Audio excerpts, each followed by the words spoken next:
Blinkist is the app that helps you become a more well-rounded person by letting you read or listen to an entire nonfiction book in just 15 minutes.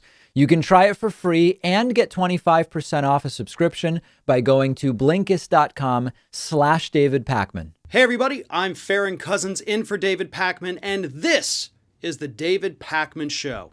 We've got all kinds of great stuff coming up today. The latest on Afghanistan, of course, some COVID updates for you, and even a little bit of insight into what is happening with Republican Congressman Matt Gaetz and that investigation, and some other problems that he's having right here where I'm sitting in Florida's 1st Congressional District. But let's kick things off. Obviously, still the biggest news in the world right now, Afghanistan. Things getting worse, of course. And here's something interesting that's happened.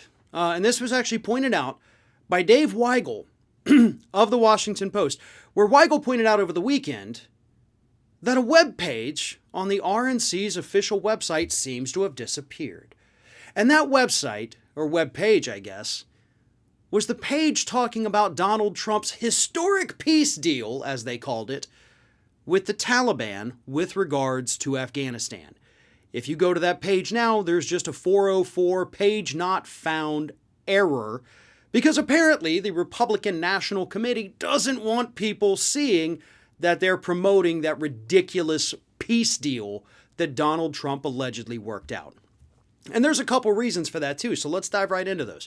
First and foremost, they don't want any attention on what Donald Trump did as president with regard to Afghanistan, and let's be honest, there's a lot. But the peace deal that he allegedly had worked out with the Taliban that was signed in February of 2020 is the biggest thing they don't want people to remember.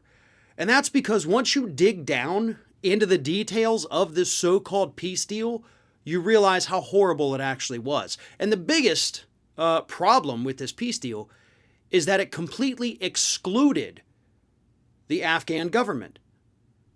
No leaders from Afghanistan were involved in the drafting of this, and the protections that the United States agreed to with the Taliban did not extend to the actual Afghanistan government.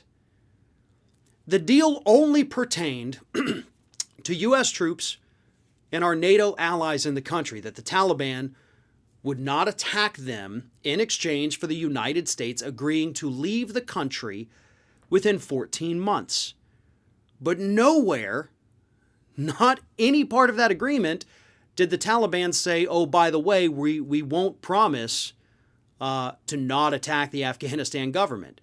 Apparently, that was just a major oversight of this peace deal. And of course, as soon as the United States leaves, the Taliban goes and overthrows the government of Afghanistan. So, yeah, it's not surprising that they would want that web page removed from existence, because they're boasting about it, talking about, look what Donald Trump did bringing peace to the Middle East with this historic deal. Nope, another total failure by Donald Trump. Another reason, though, that they do not want this page out there in existence, and I think this is probably the bigger one, is because they want all the focus right now to be on Joe Biden. That is the goal. Make this Biden's failure. Make this all about his decision to remove troops from Afghanistan, ignoring the fact that even just a couple months ago, Donald Trump was, screaming at the top of his lungs to tell Joe Biden to get the troops out of Afghanistan. But they have to frame this as Biden's failure because that's the new talking point. It emerged fast, it emerged quick, and based on what we're seeing in the media, tends to be the sticking narrative at this point, that this is all Joe Biden's fault. And let's obviously be clear about this. That's not the case. This is the fault of 4 different administrations. But if you had to lay the blame at anybody's feet, that blame is going to be squarely at the feet of George W. Bush, and I will get more into that in just a little bit. But the talking point from the RNC, from Republican officials, from elected officials, from Donald Trump himself, is all about Joe Biden being a catastrophic failure. And they're hoping that they can ride this all the way through the midterms. You know, I pointed out yesterday on the program that the Republicans have had a hell of a time getting any kind of talking point to stick about Joe Biden. They have crafted all these narratives. Fox News has tested them out. And even Fox News at one point was getting frustrated because nothing they were saying or using to attack Biden was resonating with the audience. Well, this is something that would resonate. And again, as I mentioned, fair or not, Biden was the president when this happened. So if people are going to blame somebody, they are going to blame him. I don't agree with that assessment at all. But I also live in reality. I've been doing this long enough, coming up on 2 decades at this point. We know how these things play out. We know where the blame is going to go. And we know the talking points that the Republicans are going to use. And one of the main reasons we know that is because we're literally already seeing it happen on social media, in the corporate media. Republicans are pushing this nonstop, and they want to keep it that way. They want the focus to remain on Joe Biden because that's the message. Joe Biden couldn't keep Afghanistan safe, and if he can't keep them safe, how's he going to keep you safe? We're already starting to see the narrative crop up of, what does Taliban taking over Afghanistan mean for terror attacks here in the United States? Several outlets started reporting stories like that on Monday. They're already trying to pose this as what is the significant threat that this will pose to us here in the United States. Can Biden even keep us safe now?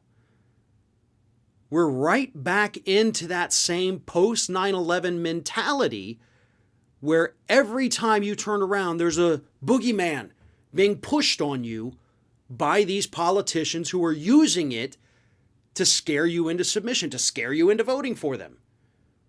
And that's what we're starting to see now. It's disgusting, but again, it's 100% predictable.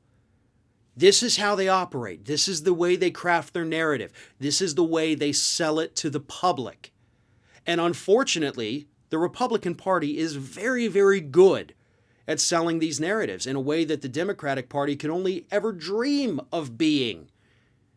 On issue after issue, Republicans get out front on the messaging, and that is what sticks. And then the Democrats have to come from behind trying to defend it, debunk it, refute it, whatever it is. And they're never on the offensive, and this narrative has already been lost.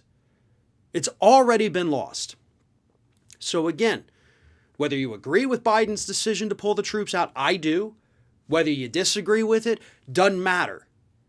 The narrative that the media has already captured is that this is a failure of the Biden administration, and Republicans are going to ride that all the way to the 2022 midterms. But as I mentioned, if you want to lay the blame for the failures in Afghanistan at anybody's feet, it has to be at the feet of George W. Bush.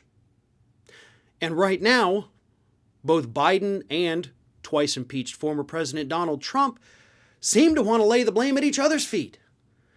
You've got members of the Biden administration coming out and saying, no, everything that's happening right now is Donald Trump's fault. And then Trump, of course, is issuing his idiotic statement saying, look at all these failures of Biden. I left him a roadmap and he didn't follow it. This is his fault. These two going back and forth, completely ignoring that this all started under George W. Bush, folks. And I know, I've said this plenty of times, I've already said it today, it's gone through 4 administrations at this point. But George W. Bush's name was not mentioned once on the Sunday talk shows this past weekend. Not once. You cannot talk about Afghanistan without talking about George W. Bush and the failures of the war on terror, the failures of this nation building that we went on over there. That's where all the failures began. And yes, it is accurate to say that both Democrat and Republican administrations came along after that and continued this disastrous policy. But they weren't the ones who implemented it. Everyone who has inherited this Afghanistan mess since George W. Bush left office hasn't had a roadmap. They haven't known what the heck to do over there. So we keep bombing. We keep sending weapons. We keep the killing going. We keep the troops over there. Maybe we're going to bring them home. Maybe we're not. That happened during Obama. And then instead, oh, no, we're going to send more. Happened under Trump. We're going to bring them home. No, wait, we got to send a few more. We're going to put more military contractors over there. We're going to bring troops back, some of them, but we're going to double down on the number of military contractors we have over there. That also happened, by the way, earlier this year with the Biden administration, because nobody has known what to do, because there was never any real goal. The so-called war on terror was such a vague concept that it could mean anything. And we went into it, obviously, with a lot of hostility following 9/11. We were not thinking clearly as a nation. We wanted revenge. We wanted retribution. And of course, because George W. Bush had all these, former officials from the first Gulf War in his administration, they wanted to go back over there and finish the job. So they focused on Iraq. They kept Afghanistan over there on the back burner. We got to do Taliban. Yeah, we're going to get them. But Iraq was the big prize. So Afghanistan fell by the wayside. We still kept troops there. We still kept fighting there. But never really had a plan there. That was kind of just the for show part. Oh, we're looking for bin Laden over in Afghanistan. That's what we're doing over there. But hey, we just got Saddam Hussein, right? And that's what everybody wanted.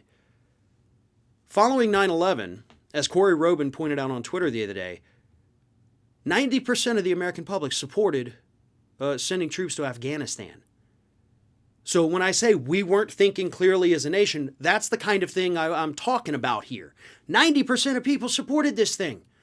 Not knowing what it was really about, not knowing what was going on, but George Bush and his administration lied us over there and got us stuck.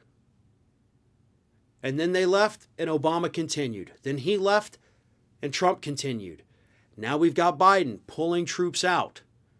Trump saying, oh, look at what an idiot you are. Again, ignoring the fact that just a few months ago he was begging Biden to finish what he started, pulling all the troops out.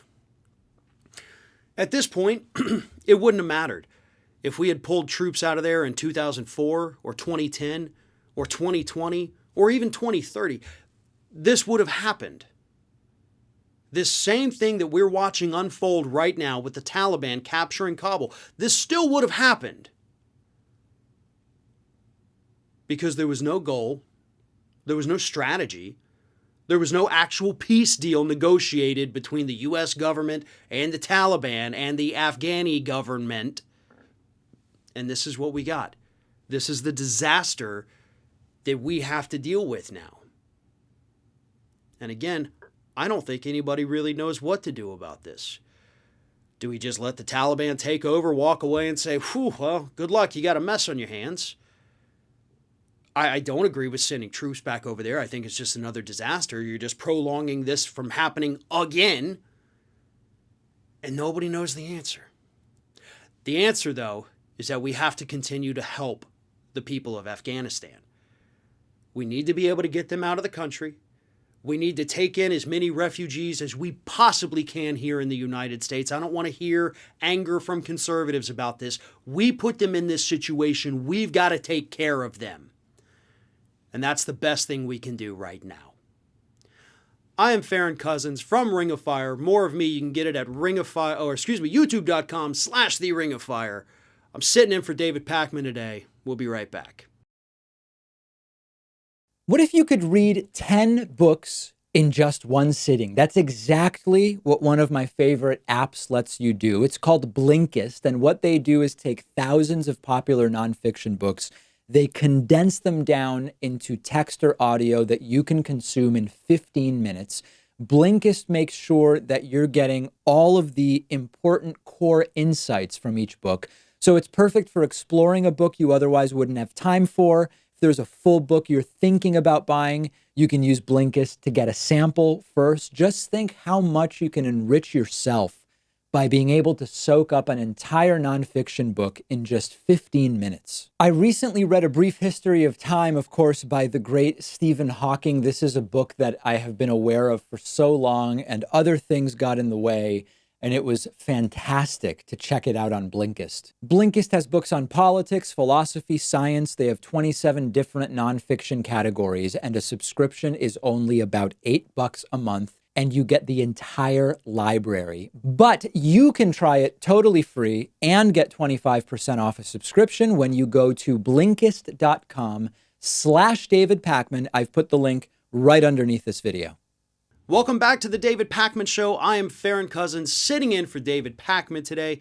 You can find me on social media on both Twitter, Facebook, and of course Instagram as well, at Farron Balanced. You can get me on YouTube, youtube.com/The Ring of Fire, and youtube.com/Farron Balanced. We've got more to talk about with Afghanistan, and, not to be outdone from all of the stupid takes going on out there about Afghanistan, Marjorie Taylor Greene comes out with one of the most absurd and quite possibly disgusting takes on what is happening in the country. And without further ado, folks, I am going to let Marjorie Taylor Greene say it in her own words. Here she is, an interview from Sunday with Steve Bannon. Take it away. Congressman Marjorie Taylor Greene, you've heard what President Trump says. Do you agree with that, given your assessment? It's a pretty big ask for a president to resign about something like this. Do you agree with that?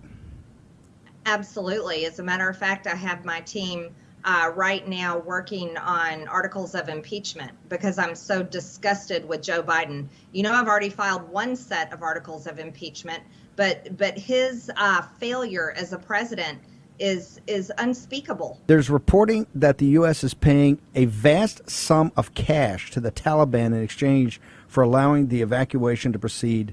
Is this true? Now, she can't verify that. I know it's going around. Give us your thoughts on that. Even the mention of that is pretty stunning. What are your thoughts on this, and what are you hearing? I can't verify that either, so I won't say if it's true or not unless I had direct proof of it, but I would not doubt it. Look at the way President Biden has the American military basically running scared out of Afghanistan, and they were begging the Taliban to give them time and wait until they could evacuate from the airport. And so I wouldn't be surprised at all if they were paying the Taliban. After all, they're already paying them with weapons, vehicles, Black Hawk helicopters, because the Afghan army is handing them over as fast as possible. Wouldn't be surprised to learn, even though, as Bannon mentioned, there's no evidence of this. Marjorie Taylor Greene says, there's no evidence of it, but let's pretend there is and say, oh, I bet it's happening. That's how Republican lies grow. I hope you realize what we just witnessed there, folks. That was the birth of a talking point. It's a stupid talking point. Again, there's no evidence to suggest that that's what's happening, but why should that stop them from just making stuff up about what's really taking place? And by the way, a little part of that clip, in the full clip, if anybody wants to go and watch it, it's terrible. But Bannon actually mentioned he got those questions from Republican Congresswoman Elise Stefanik's office. So just to let you know how staged all this crap really is, Stefanik's office sent those questions over to him, I guess, in an attempt to get Marjorie Taylor Greene to say something stupid, which, of course, she never disappoints with that. In case you're wondering, what's really happening right now is, yes, the United States has, in fact, worked out a deal with the Taliban to where they will not attack the airport in Kabul so that they can continue to get refugees out of the country. I'm sure by now most people have seen some of the footage of the people desperate to flee the country, literally climbing on top of airplanes. I believe at least half a dozen or more people have been killed, literally being run over by airplanes on the runway, to the point where on Monday they actually had to call it off. They couldn't have any more flights because the airport was being flooded with people trying to leave the country.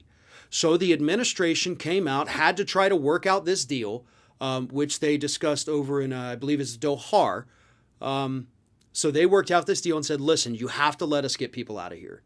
You have to let us get these refugees. You have to promise to not attack this airport. Otherwise, they said, the general who helped work out this deal, if you attack the airport, you're going to be met with, the swift fury of the United States military. So let us get people out, and we will not attack you. There was no indication that money changed hands. There was no obvious, as she pointed out, exchange of weapons. And I believe, if I may try to make sense of what Marjorie Taylor Greene is saying, the fact that she's talking about, we're giving them weapons. No, we're not. Let's be clear about that. As far as I've seen, and feel free to correct me if I'm wrong, but I don't know that the United States has made a deal to give the Taliban weapons. But what we have seen is that they have raided the Afghan military's weaponry, which, yes, is full of weapons that the United States gave them. So I guess if you want to consider that the United States giving weapons to these individuals, then, it's a roundabout way of saying it. It's obviously not exactly true, but technically, sure. I mean, well, I guess you could say that. The United States gave them weapons because we gave it to these people who then abandoned it and it was taken over by the Taliban. So maybe we need to stop giving all these weapons to people overseas. I don't know. That sounds like a pretty easy solution. Heck, we could probably cut down the military budget, the Pentagon budget every year if we didn't do that.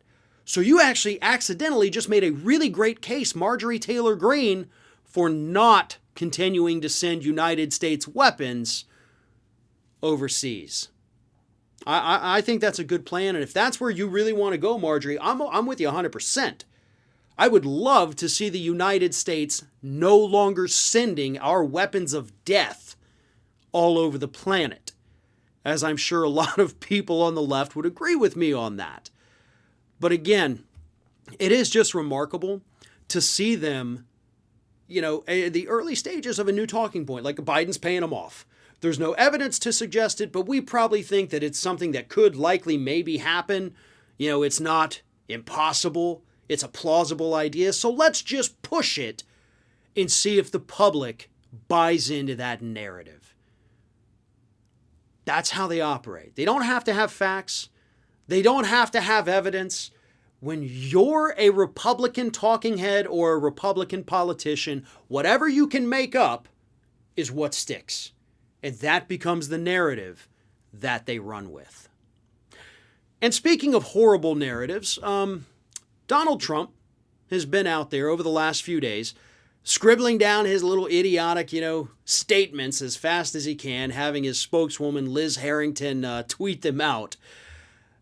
And of course, most of them have been about Afghanistan, trying to lay all of this squarely at the feet of Joe Biden. But in one of his statements, which I'm about to read, he actually said something else. He blamed Biden for another surrender, not just allegedly surrendering to the Taliban. Here it is. First, Joe Biden surrendered to COVID, and it's come roaring back.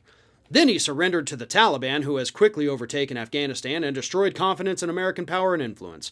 The outcome in Afghanistan, including the withdrawal, would have been totally different if the Trump administration had been in charge. Who or what will Joe Biden surrender to next? Someone should ask him, if they can find him. Yeah, says the guy that spent like 25% of his presidency not at the White House, if they can find him. Well, we know where to find you, golf dude. You're probably hitting the link somewhere, right? Actually, you're probably sitting in a dark room just scribbling these things out as fast as you can, like, Liz, get this out. Now, I've addressed the Afghanistan stuff, but surrendering to COVID? That's just plain idiotic. Now, don't get me wrong. I have not been shy about criticizing the Biden administration when they deserve to be criticized. It's what I do, and I'm not going to stop doing that. But their response to COVID? No, I'm sorry. That's not something that I've criticized. Because they've done a pretty dang good job. Have they been perfect? No. There's a couple of things they've done or said that I've disagreed with. For example, when they first came out and said, we're going to get all the kids back in school. Yeah, I thought at the time, you know what, it's a little too soon. And hey, of course, look where we're at now. But to say he surrendered to COVID? This coming from the guy that once told people to inject bleach? Coming from the same guy who said we'd have 0 cases by April 2020, that we would be reopened by Easter of 2020? The guy who downplayed the pandemic every possible chance he got, accusing another person of surrendering to the virus? That's just plain nuts. And here's the thing. Yeah, we got a surge of COVID in this country. But in no way is that Joe Biden's fault. No way at all. I'm sorry, but it's not. The fault right now lies with the anti-maskers. It lies with the anti-vaxxers. And of course, it lies with any governor, regardless of party, that is not allowing their cities or school districts to implement mask mandates. And actually, all of those Republicans happen to be, all of those governors happen to be Republicans. So that's actually where we're at right now. The only people in this country that have surrendered to COVID are those Republican leaders who continue to surrender to the nuttiest people in their states, the most misinformed people in their states. We have seen polls show that a majority of Americans support mask mandates. Furthermore, polls have also shown that a majority of Americans would be okay with vaccine passports and vaccine mandates. Even people who aren't vaccinated support vaccine passports. So we know there is not a ton of disagreement about the fact that we need to take care of each other. But that hasn't stopped these Republican governors. People like Ron DeSantis, Greg Abbott, Asa Hutchinson, all of them have banned mask mandates in their states. And now we're also seeing massive COVID surges in the Republican-controlled state of Mississippi under Republican Governor Tate Reeves, who came out the other day and actually said that COVID in kids is basically just the sniffles. Less than 24 hours later, an 8th grader in Mississippi died of COVID. Nobody has surrendered to COVID except for the Republicans. The Biden administration has done a great job here in the United States of getting vaccines out there. They have done a great job of coming in and taking care of these red states after they've had to admit, oh no, we can't handle it.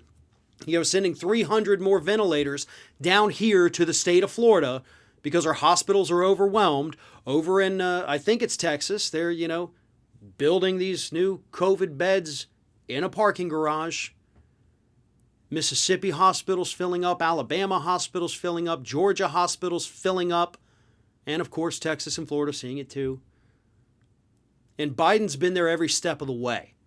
Biden has been supportive of the school districts and counties that are defying these Republican governors and putting mask mandates in place. All that's left for Biden to do at this point is make a nationwide mask mandate, which, by the way, he already did for federally funded forms of public transportation. He has not surrendered to COVID in the least. The Republicans have.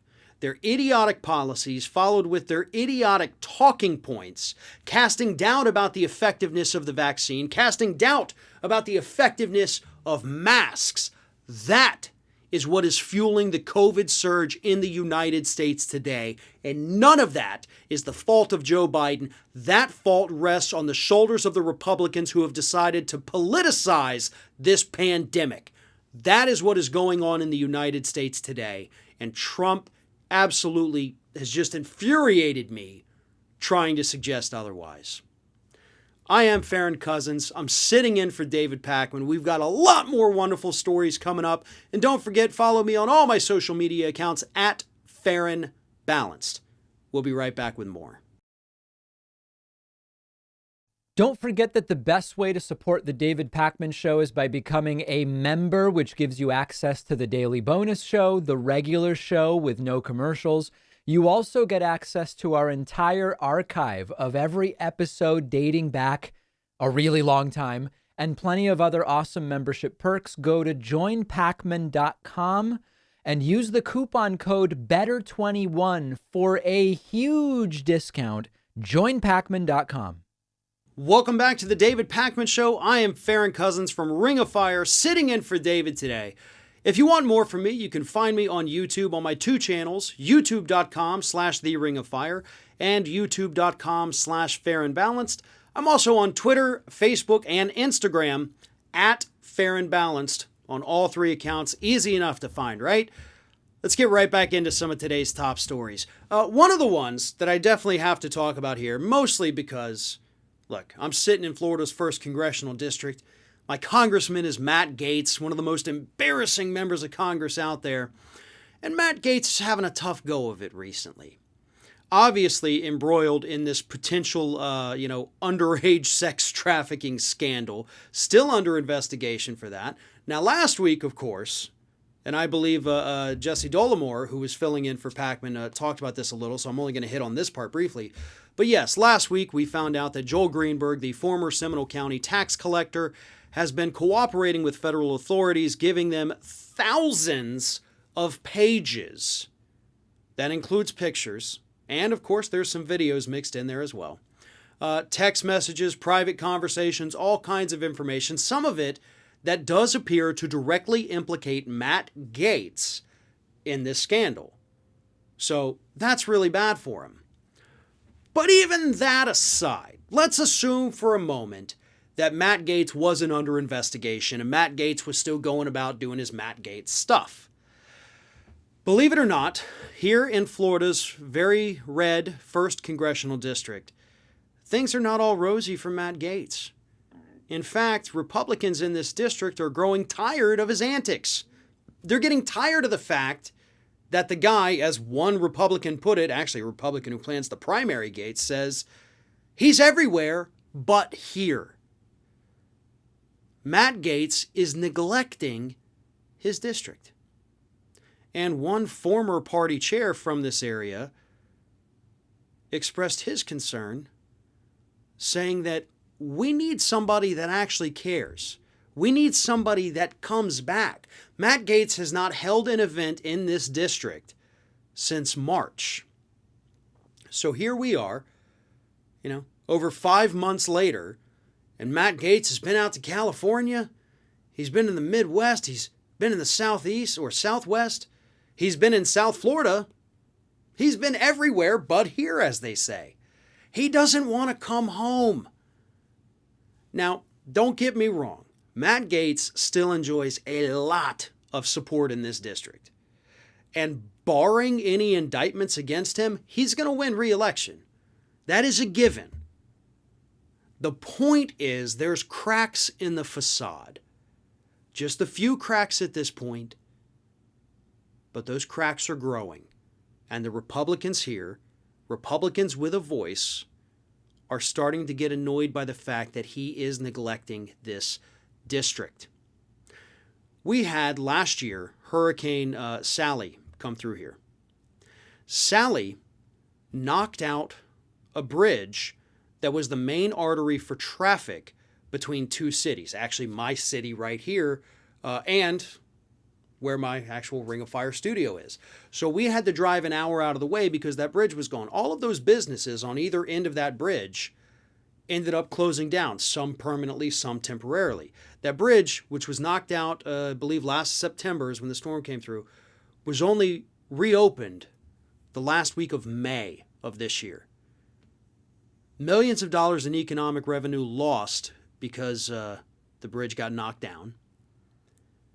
We had Republican state leaders coming here all the time, talking about it, trying to hold the company Skanska accountable because they actually had left their barges not tied up when the hurricane came through, and those barges are what got swept into the bridge and knocked it down.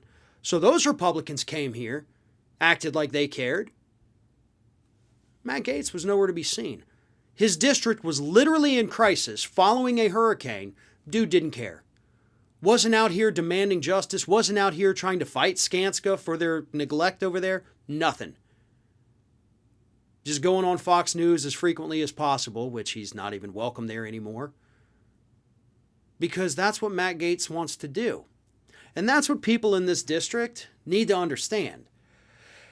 I firmly believe that Matt Gaetz' end goal is not to be president of the United States. Heck, it's not even to be a senator. He doesn't care as much about political power. What he cares about is fame and popularity. That is why, obviously, earlier this year, we had all those reports of Matt Gaetz reaching out to networks saying, hey, would you hire me as a pundit? Would you hire me as a talking head? Can I have a show? That's why 2 weeks ago, he launched his new podcast, video podcast, Firebrand with Matt Gaetz. That's what the guy wants to do. He wants this. And Matt, buddy, let me tell you, man, if this is what you want, resign. Or simply don't run for re-election. Just let the clock run out and go and be the bestest Republican talking head you can be. Get yourself a camera. We already know you built a studio in your dad's house. Use that studio. Put your videos on YouTube. I'm sure you would gain millions of subscribers in a matter of weeks. You'd make a ton of money having that many people follow you. You could sell subscriptions. You could get advertisers. You could do whatever the heck you wanted. You would have more money and fame than you could ever imagine. And after all, isn't that what you want? But instead, in order to get to that point, you're taking up a congressional seat.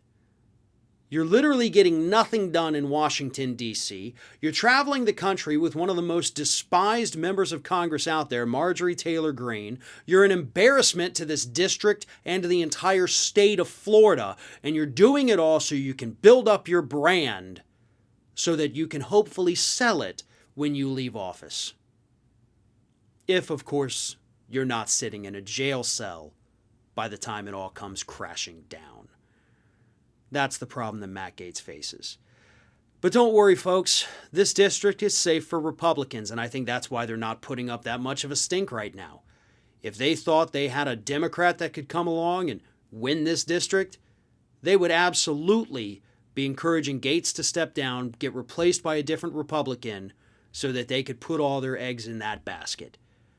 But they know that whatever happens to Gaetz, a Republican will come behind him and win the seat regardless, or Gaetz himself will continue to win it. That's why they're not worried. But you know who should be worried right now? The Democratic Party. A recent report by NBC News says that by all indicators, the Democrats are basically poised for a midterm shellacking in 2022. Now, before we even get into any of these indicators, let's talk about history, right? And this is something that I'm sure David's talked about. I know I've talked about it. And yes, typically the party that retakes the White House will end up losing the midterms in the following election. It happened to Obama. It happened to Trump. It happened to Clinton. It happened, it happens. Historically, you're more likely to lose that first midterm than you are to win it. Obviously, there are a couple of exceptions out there, but that's typically what happens. So even just historically, Biden and the Democrats would be poised to lose. But this NBC News report says, hold up now, folks. It's a little bit more involved than even just that. First and foremost, redistricting is happening. And because Republicans control more state legislatures than the Democrats do, they get to redraw more districts than the Democrats. In fact, the number here is astounding. Let me see. It is Republicans get to redraw 187 districts. Democrats get to redraw 75. Yeah, that's not good. That's not good, especially for the party that obviously has a very strong history of gerrymandering. I mean, if you want to look at what a gerrymandered district looks like, look no further than Dan Crenshaw's district. You got your little almost a square thing, and then you got this big long loop that curves around in a C, scooping up all the little Republican areas. It's a ridiculously gerrymandered district. And of course, with Republicans getting to redraw more than twice as many as the Democrats, we're going to see more districts that look like that. And that is unfortunate. And it's something that we can't do a whole heck of a lot about right now. Which I guess just got to sit and watch it happen. And that's terrifying. That's a horrible way to have to look at these things, but that's what it is. Second big indicator that NBC News points out is the money, right? Statistically, the candidate that raises the most money has the best chance of winning. And right now, Republicans are definitely outraising Democrats. They have more cash on hand than the Democratic Party, so that's a big advantage for them. Another one that actually, I guess, happened after NBC News had written this article, or they just decided not to include it for some reason, is Afghanistan. Afghanistan is going to play a role in the 2022 midterms. And because Biden was president when all this chaos happened, when the Taliban retook Afghanistan, it's going to fall at his feet. And Republicans are going to try to use that to their advantage. So that is a big hurdle that the Democratic Party is going to have to overcome. And I don't know how they do it. Pulling the troops out was the right decision. The power vacuum created because of that, yes, it's the failures of the United States, but it's the failures of 20 years, not just the failures of 6 months of Joe Biden. So, unfair to put it at his feet? Absolutely. But Republicans are going to try to do that anyway. Then, of course, you have COVID coming back, which again is not Joe Biden's fault. But Republicans are going to try to make it that way. As we've talked about, Donald Trump is already trying to say that Joe Biden surrendered to COVID. And if COVID is still around by the 2022 midterms, that's going to hurt Democrats a lot. It really, really is. Especially, what's the breakdown in the House now is what? 220 Democrats to 212 Republicans. Another problem Democrats have is that they've got several Democrats in swing districts who are incumbents who are not running for office, or they're seeking a Senate seat instead. So those districts now become toss-ups instead of having a strong Democratic incumbent. And what happens when you have districts like that, where an incumbent does not run, whether it's a Republican or Democrat, by the way, you have to spend more money on an unknown than you would on an incumbent. So that race, even if you win it, is going to take more resources to be able to win it. So that's a big drain on the Democrats. So how do they fix this? Obviously, the easy answer, you deliver for the American public. They got the child tax credit going out right now. That's great. You're showing people, look, we are giving you money. We're giving you money to help you through this pandemic. So that's a positive. The reconciliation bill, $3.5 trillion, depending on whether or not Sinema and Manchin shave off some of that. That includes real, tangible benefits for pretty much every single district here in the United States. That is a must-pass piece of legislation. And honestly, I think the midterms are going to hinge on what happens with that reconciliation bill.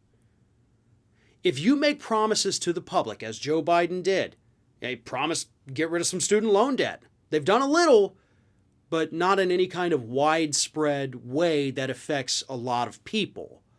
And that's unfortunate. That could come back to bite you. So if you deliver big time with this reconciliation bill and you give people something tangible, something they can either hold or see for themselves that you have done, you just might stave off what could be a midterm bloodbath for the Democratic Party. So that's where it is. You know what to do, so get busy on it. I'm Farron Cousins, in for David Pakman. We'll be right back. If you value what we do at The David Pakman Show, remember to support us on Patreon.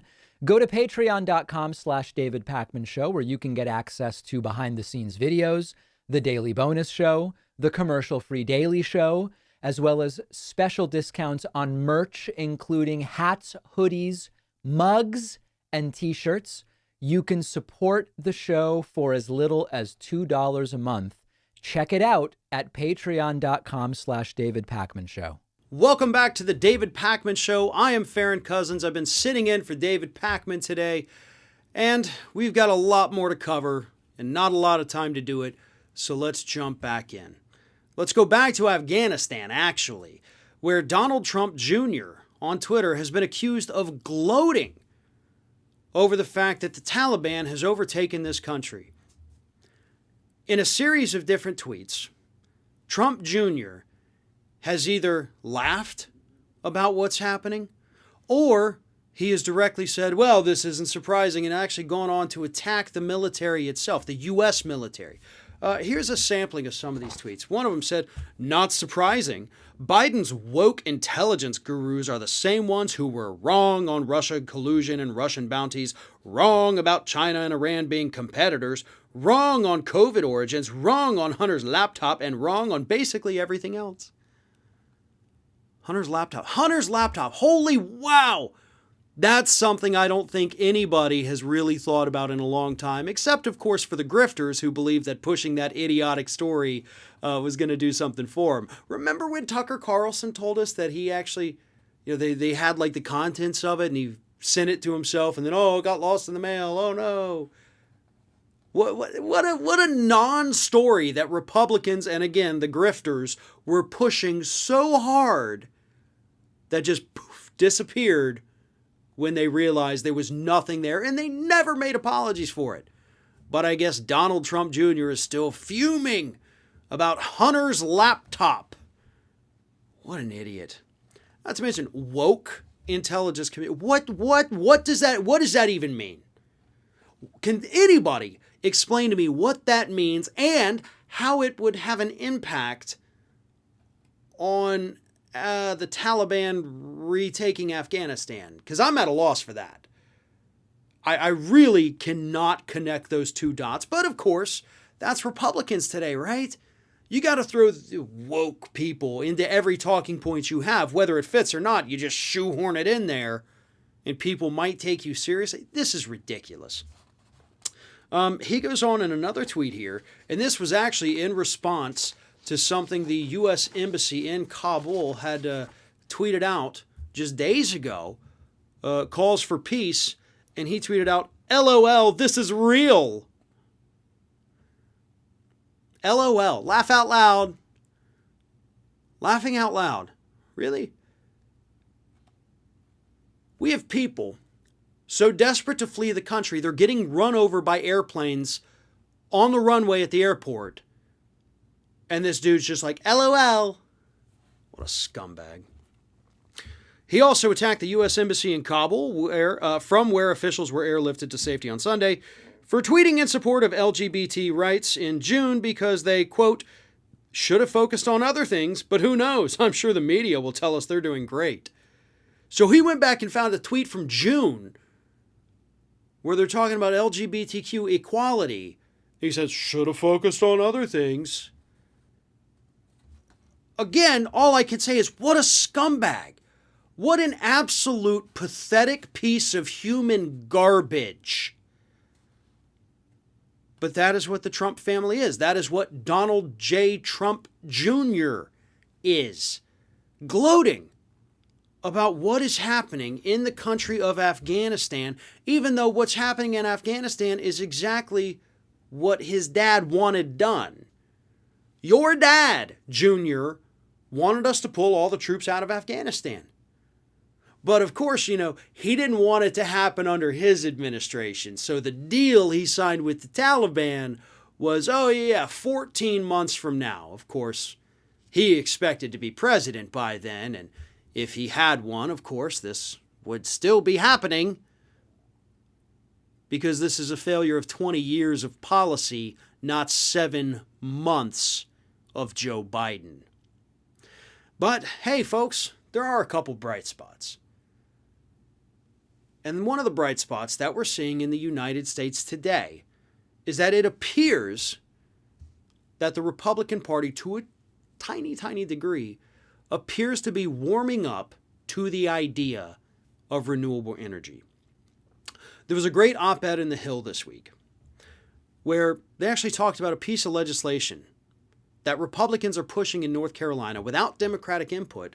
But this piece of legislation would shut down 5 major coal-fired power plants in North Carolina in the coming decade, cutting carbon dioxide emissions and improving air quality. Importantly, the legislation mandates the main North Carolina utility, Duke Energy, securitize the cost of coal retirements. That provision will save ratepayers from paying the retirement costs of those facilities and is something that could be replicated in other states across the country. To date, only a few other states have adopted a similar policy.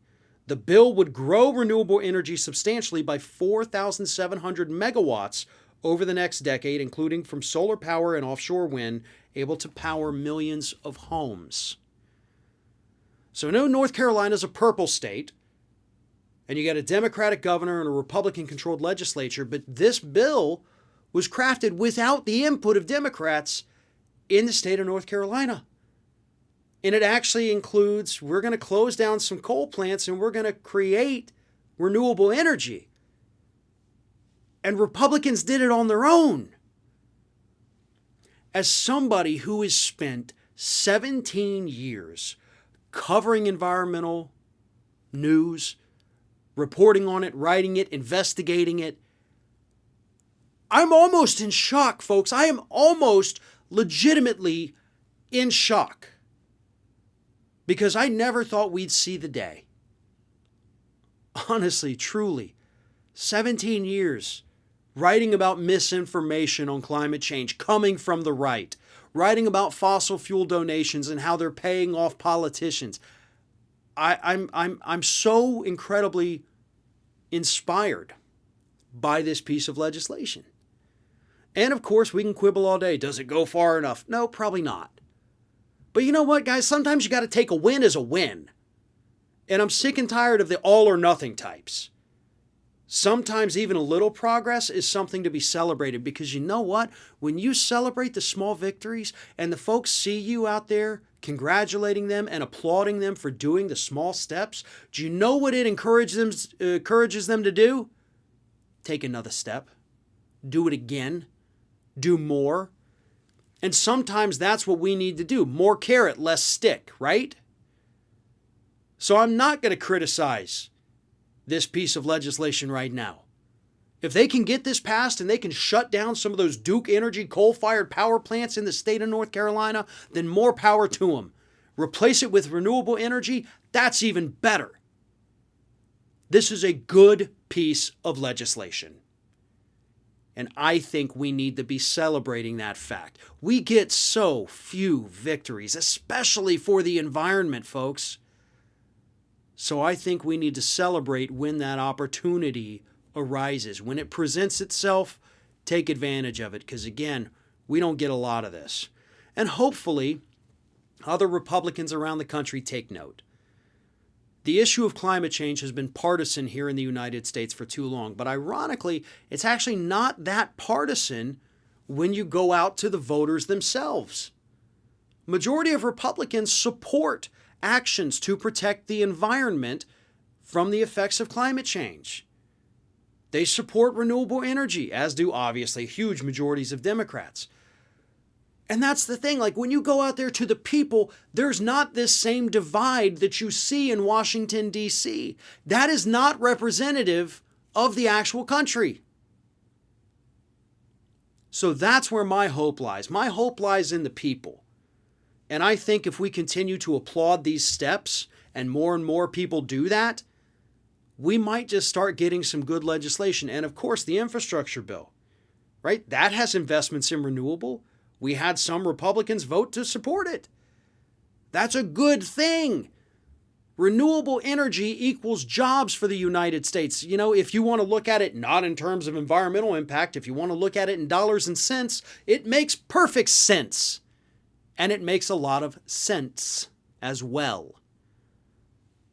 Celebrate the victories when you can, folks, because again, too few and far between. And finally today, speaking of victories, if you can kind of call it that, the Dallas Independent School District has announced that even though the Texas Supreme Court ruled over the weekend that they cannot overrun the governor's ban on mask mandates, they have announced that we're still going to require people to wear masks. We're leaving our mask mandate in place, Texas Supreme Court. What are you going to do about it? We're going to protect these kids. We are going to do everything possible to try to slow the spread or heck, even prevent the spread of COVID in our school district. And so I applaud the Dallas Independent School District for doing this. And if you're not familiar with the Supreme Court case in the state of Texas Supreme Court, over the weekend, the Texas Supreme Court ruled that the areas of Texas that had basically ignored Republican Governor Greg Abbott's ban on mask mandates, Supreme Court said, hey, you can't do that. He has the authority under the Texas Emergency Act of 1975. He has the authority to do this because those are his emergency powers, and COVID's an emergency. And to me, it's okay if it's an emergency. Why aren't we doing everything possible to protect people? And I think, honestly, that if the lawyers had probably had better arguments and probably weren't going in front of one of the most right-wing courts in the country, this easily would have been a victory for the districts. But Texas Supreme Court clearly packed with Republicans. So yes, of course, they're going to roll with whatever Abbott wants them to say. But again, it should have been very easy in a fair district to be able to, as the plaintiffs, point out that the governor's decision was not based on any health data or scientific data. It was based on partisan politics and therefore should not be protected under that 1975 Texas Emergency Act. Any other district or state or court, you're going to win this. And we actually know that because they already won it in the lower court. But the Texas Supreme Court said, it's not going to fly. But at least the school district is saying, I'm going to stand up to this. These kids are going to school wearing masks. This is what it is. What are you going to do? You're going to punish us for it? Punish us. But we're going to protect these kids. And I applaud them for that.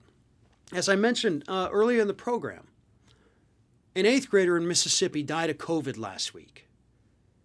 440 students and faculty members in Broward County, Florida, I believe it was Broward, on quarantine. 4 teachers in Broward County dead from COVID last week within 24 hours of one another.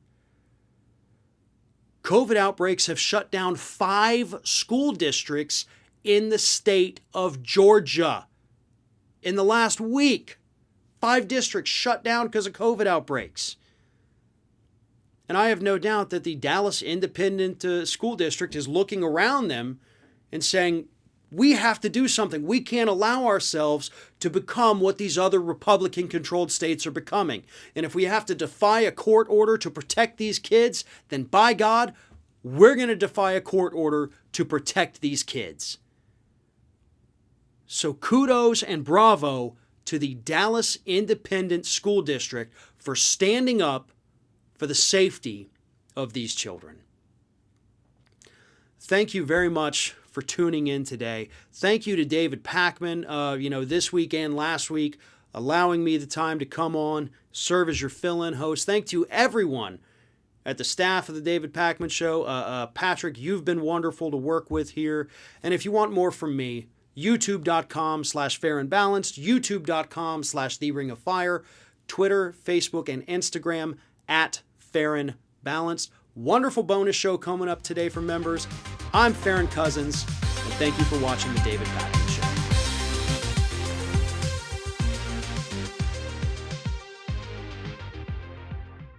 Thanks a lot for watching today's show. I just want to take a second to tell you about today's sponsors. Blinkist is the app that helps you become a more well-rounded person by letting you read or listen to an entire nonfiction book in just 15 minutes. You can try it for free and get 25% off a subscription by going to Blinkist.com/David Pakman.